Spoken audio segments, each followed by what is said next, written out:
네, 논준모 연구소의 김상환 소장입니다. 네, 통계 프로그램들이 되게 많죠. 어떻게 보면 이제 소프트웨어인데 가끔 가다가 보면 이 소프트웨어를 잘 다루는 사람, 이 소프트웨어를 잘 다루는 사람이 통계 분석을 잘하는 것인가? 이 부분에 대해서 다시 말해서 이 소프트웨어의 사용법을 아는 것과 그리고 통계 분석을 잘하는 것, 요거를 동일시하는 경향들이 있습니다. 사실 우리 그 학교에 계시는 교수님들한테 한번 여쭤보면요, 이렇게 대답하시는 분들이 많아요. 그 통계학 자체가 우리가 이제 통계학이라는 것을 기반으로 해서 나오는 이 통계 분석 이 자체가 우리가 통계학과가 아닌 다른 학과에서 어떤 연구를 할 때 이 자체가 어떻게 보면 도구일 뿐인 거 아니냐, 도구일 뿐이다. 이렇게 말씀하시는 교수님들이 실제로 많이 계세요. 물론 이제 통계학과에서 들으면 좀 섭섭할 수는 있죠. 아니, 통계학이라는 것도 얼마나 깊이가 있고, 그것도 얼마나 학문적으로 봤을 때 어려운 학문인데, 이거를 도구 취급하느냐, 이렇게 말씀하시는 분도 계실지는 모르겠지만, 통계학을 전공하는 사람이 아닌 다른 학문을 전공하는 사람 입장에서 봤을 때 사실 그 학문에서 연구하고자 하는 그 연구 문제를 해결하기 위해서 사용하는 기법들은 굉장히 다양합니다. 꼭 통계학 사용 안 해도 되거든요. 그런데 이제 마침 그 사람들 입장에서 봤을 때 자기가 수집한 자료가 숫자였던 거죠. 그래서 이제 그 숫자를 가지고 어, 분석을 할 때, 분석을 할 때 그 숫자가 나타내는 특징, 그리고 연구의 기반 조건이 통계학이라는 학문이 적용되었을 때 굉장히 좋은 성과를 낼 수 있다라고 했을 때 통계학의 어떤 기법을 적용을 시키게 되는 거죠. 근데 그 통계학과에서 주장하시는 것처럼 그 통계학이라는 것도 굉장히 어렵고 난해하고 깊이가 있는 학문이기 때문에 다른 학문 전공자들은 사실 이 통계학이라는 그 본질, 그 원리를 이용해서 자기가 분석하고자 하는 그 연구 문제의 해결에 바로 자기가 직접 적용해가지고 사용하지는 못해요. 그러다 보니까 이제 그런 학문적인 깊이가 이미 들어가 있는 이 소프트웨어를 사용하게 되는 거죠. 그러니까 이 통계학에서 말하는 어떤 수학적인 원리, 요 부분은 얼마나 머리 아프겠습니까? 이거 진짜 잘하는 사람들 보면 저도 신기해요. 정말 대단하신 것 같아요. 자, 그런데 우리는 사실 이 수학적인 원리를 잘 몰라도 이 원리가 이미 들어가 있는 이런 소프트웨어에 아주 그 유저 인터페이스라고 하죠. 사용자 지향적인 인터페이스를 가지고 있는 그런 사용법을 알게 되었을 때 마치 이런 수학적인 원리를 다 알고 분석한 것처럼 그런 아웃풋이 나온다는 거죠. 예, 그런 아웃풋이 나오는 거죠. 그러니까 뭐 사람에 따라서는 이런 수학적인 원리도 다 알면서 소프트웨어 사용법도 다 알아서 그 분석 결과 아웃풋을 가지고 해석을 해내시는 분들도 있어요. 어마어마한 분들이죠. 이분들은 내공이 장난이 아닙니다. 자, 그런데 이제 초보자들은 이 수학적인 원리, 특히 숫자에 약하신 분들이 많단 말이에요. 뭐 저도 문과지만 문과분들 또 수포자분들은 이 수학적인 원리를 이거 어떻게 다시 공부합니까? 이 데이터 분석 통계하고 엄청나게 어려운데. 하지만 이 수학적인 원리를 잘 몰라도 이 사용법을 알게 됨으로 인해서 이런 아웃풋을 똑같이 도출할 수 있다는 거죠. 그래서 이제 이거를 해석하는 그 요령을 가지고 있으면서 우리는 이 논문에서 추구하고자 하는 바로 그 결과에 다다를 수 있다. 요런 느낌. 예, 그래서 이런 소프트웨어 사용법을 많이 안다고 해서, 잘 안다고 해서 통계학을 마치 전공한 사람처럼 통계 분석에 능통한 거냐? 뭐 꼭 그렇지는 않아요. 예, 그냥 일반 교수님들이 말씀하시는 것처럼 도구일 뿐이다라고 해도 사실 틀린 말은 아니다. 라고 보는 거죠. 자, 그래서 우리는 일단 뭔가 좀 구분해 놓을 필요가 있어요. 이 진짜 이 학문적인 어떤 뭐 수학적인 원리, 통계학 이런 학문적인 원리 말고 그냥 이제 우리는 그냥 단순하게 소프트웨어 사용법으로만 보자라는 거죠. 소프트웨어 사용법으로만 보자라고 했을 때 이런 소프트웨어를 개발하는 회사 또는 기관 또는 뭐 개인 이런 사람들이 있단 말이에요. 그래서 이제 이런 회사나 기관이나 개인들이 이런 수학적인 원리를 이용해서 또 프로그래밍적인 능력까지도 가지고 있기 때문에 또는 그런 인력들, 맨파워를 보유한 기관이나 회사가 이런 소프트웨어를 만들어요.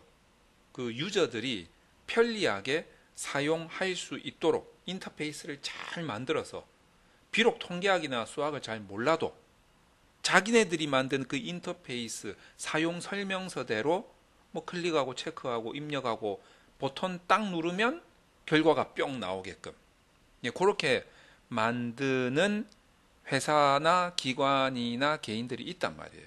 이 사람들이 만든 소프트웨어들이 어디 한두 개겠어요? 많단 말이죠. 종류가 많아요. 종류가 이렇게 많아요. 자, 그러면 이렇게 많은 소프트웨어들이 약간의 사용상의 장단점들이 있죠.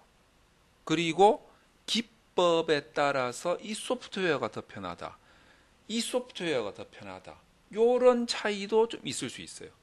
그리고 사용자 성향에 따라서 코딩 좋아하는 사람은 코딩을 하게끔 나는 클릭 좋아해. 그러면 클릭을 하게끔 둘 다 좋아해. 섞어 놓고 자, 이런 소프트웨어에도 장단점이 있고 소프트웨어 중에서도 기세 등등하게 지금 한참 유행을 타는 소프트웨어도 있고 한때 유행했으나 지금은 가세가 기울어 가지고 점점 사용률이 떨어지는 이런 소프트웨어도 있고 뭐 다양합니다.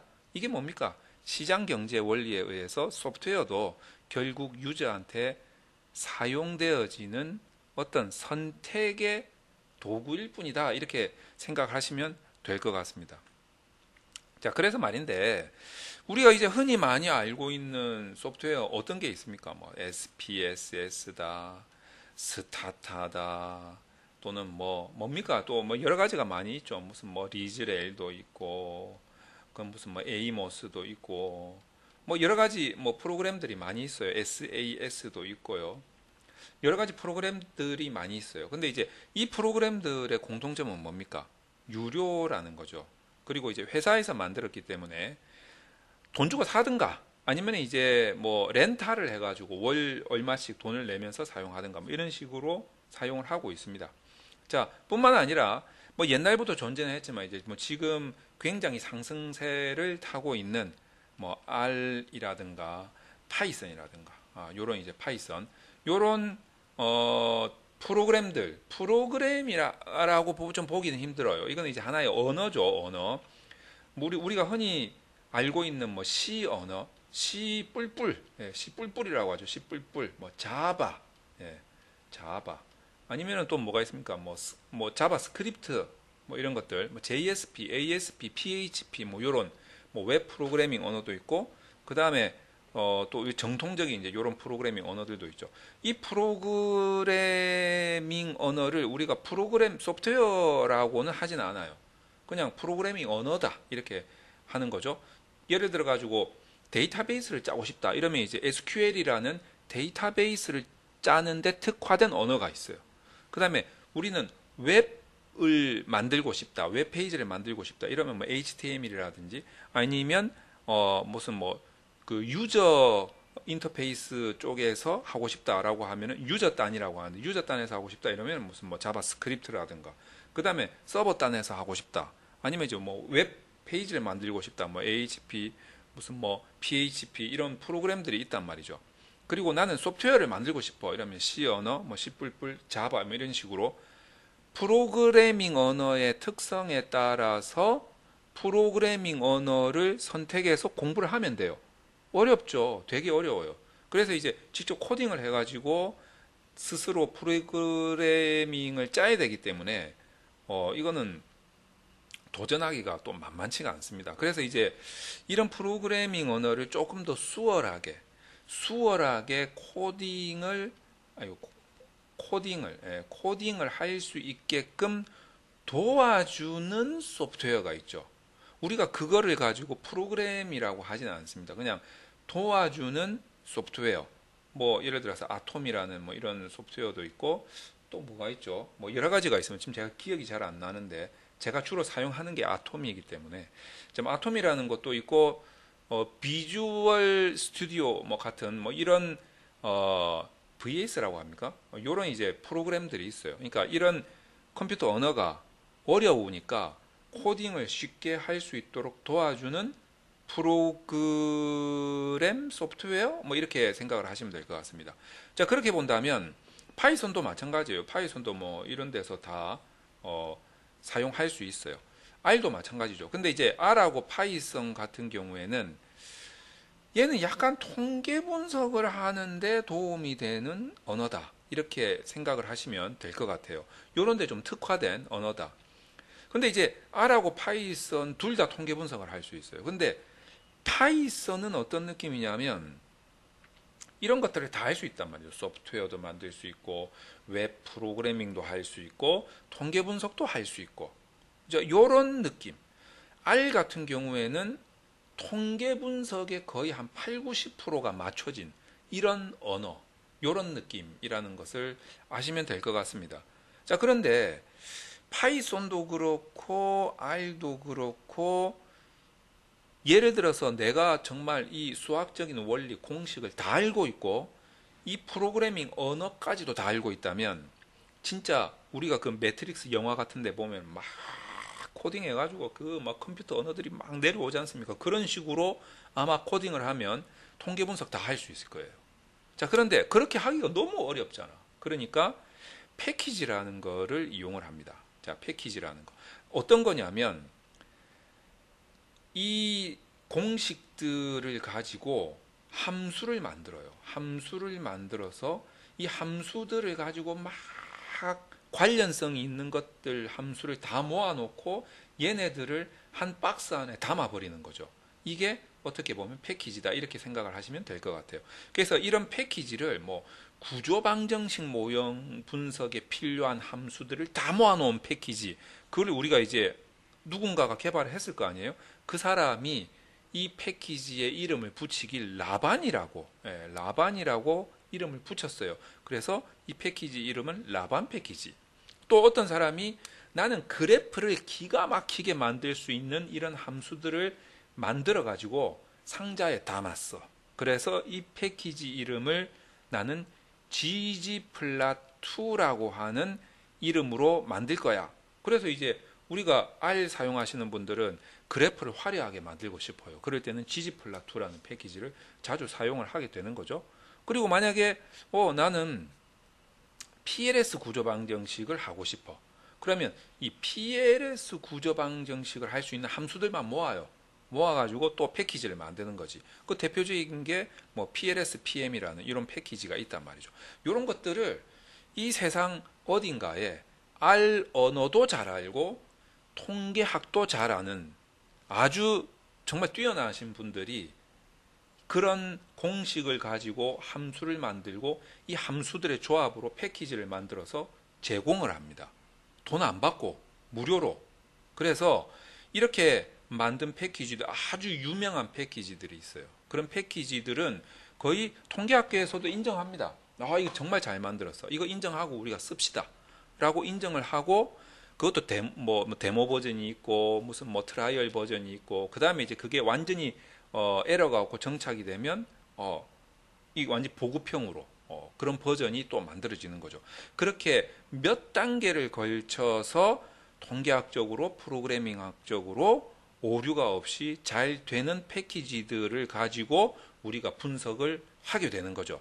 그래서 이것들을 R 언어를 사용해서 인스톨을 하고 걔네들을 이용해서 우리가 분석을 하게 되는 겁니다. 코딩을 해서 말이죠. 파이썬도 동일한 구조예요. 자, 그런데 문제가 뭐냐면 뭐겠습니까? 어렵다는 거죠. 뭐가 어렵겠습니까? 코딩하기가 어렵다는 거예요. 그래서 이런 부분을 해결해 주기 위해서 뭐 아톰이라든지 뭐 비주얼 스튜디오 같은 이런 코딩을 도와주는 소프트웨어라고 하기는 좀 그런데 그것들이 제공이 됩니다. 또 그것도 누군가가 만들어줘요. 그게 이제 R 같은 경우에는 대표적으로 R 스튜디오가 되겠죠. 이런 R 스튜디오라는 코딩을 편리하게 해주는 프로그램이 만들어져서 또 보급이 돼요.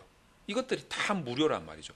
R이나 파이썬 같은 이런 언어 계통은 거의 대부분이 무료란 말이에요. 물론 이제 이런 코딩을 좀 도와주는 소프트웨어 중에서도 유료가 있긴 있지만 대부분은 무료란 말이죠. 그래서 무료인 R 스튜디오를 올려놓고 이 안에서 R 언어로 코딩을 할 때 이런 패키지를 사용하게 되면 우리가 굳이 비싼 돈을 주지 않아도 이런 유료 프로그램을 사용하지 않아도 이런 프로그램에서 제공해주는 그런 기법들을 이용한 통계 분석을 여기에서 충분히 해낼 수 있다. SPSS에서 할 수 있는 분석들, 스타타에서 할 수 있는 분석, 리즈렐에서 할 수 있는, 에이모스에서 할 수 있는, SAS에서 할 수 있는 이런 분석들을 할 수 있는 패키지들이 전 세계의 수많은 수학도 알고 통계도 알고 프로그래밍도 아는 사람들이 만들어서 몇 단계를 걸쳐서 오류를 잡고 기본적으로 보급될 수 있는 형태로 만든 버전을 제공해 주고 있다라는 거죠.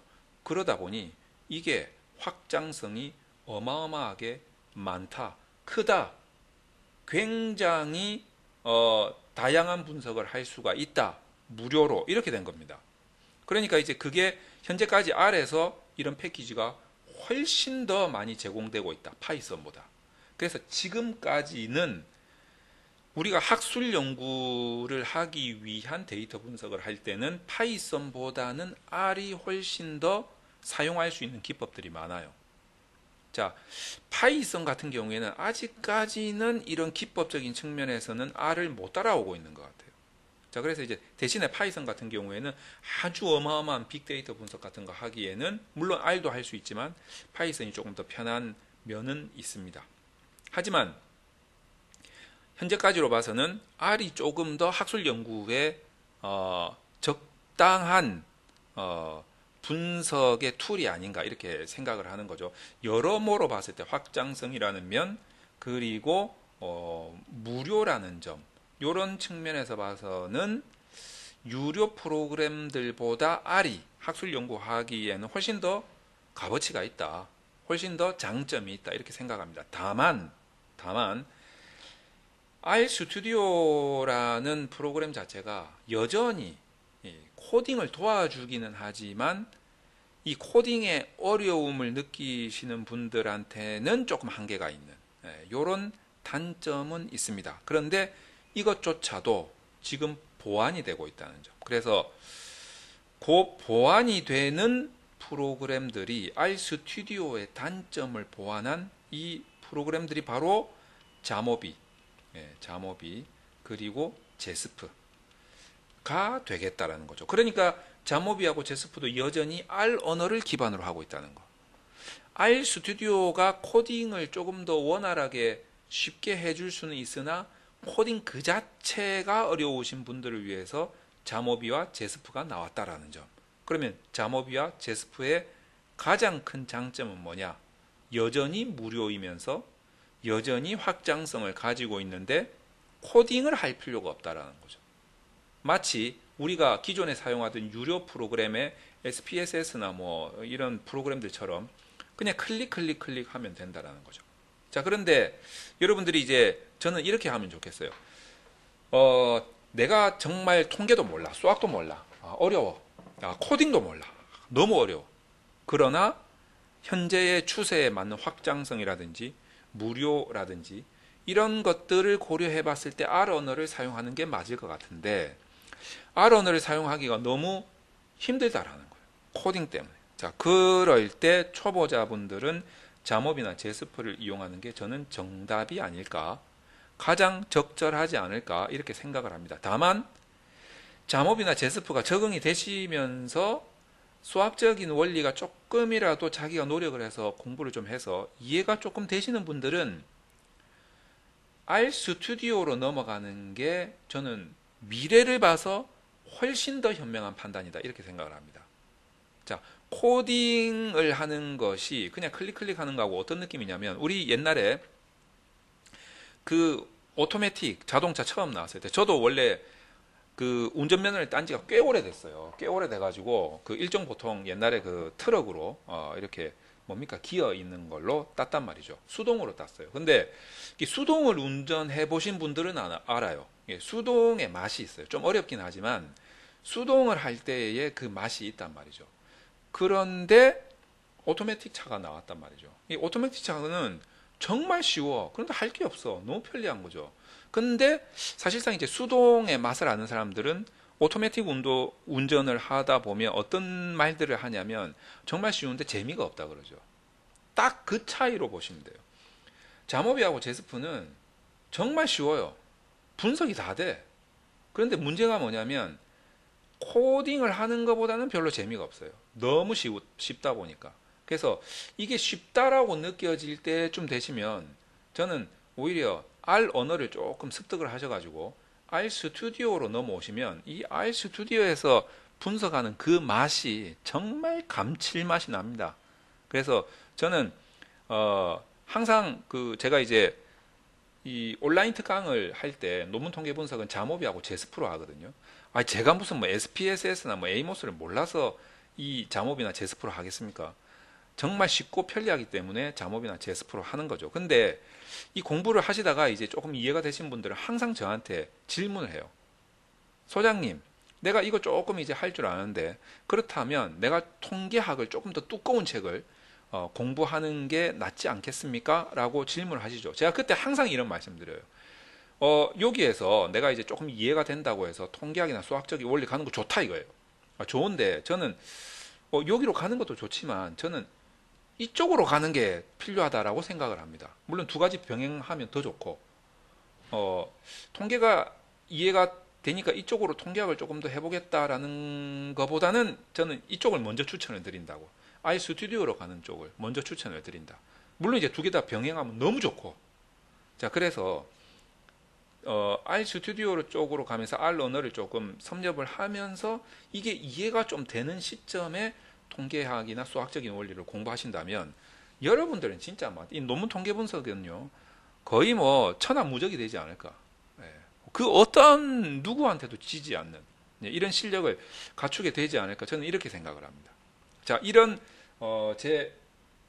저만의 경험에 의한 뭐 조언일 수도 있는데 필요하신 분들은 이 조언으로 논문 통계 분석을 공부하는 데 좀 도움을 받으시면 좋겠습니다.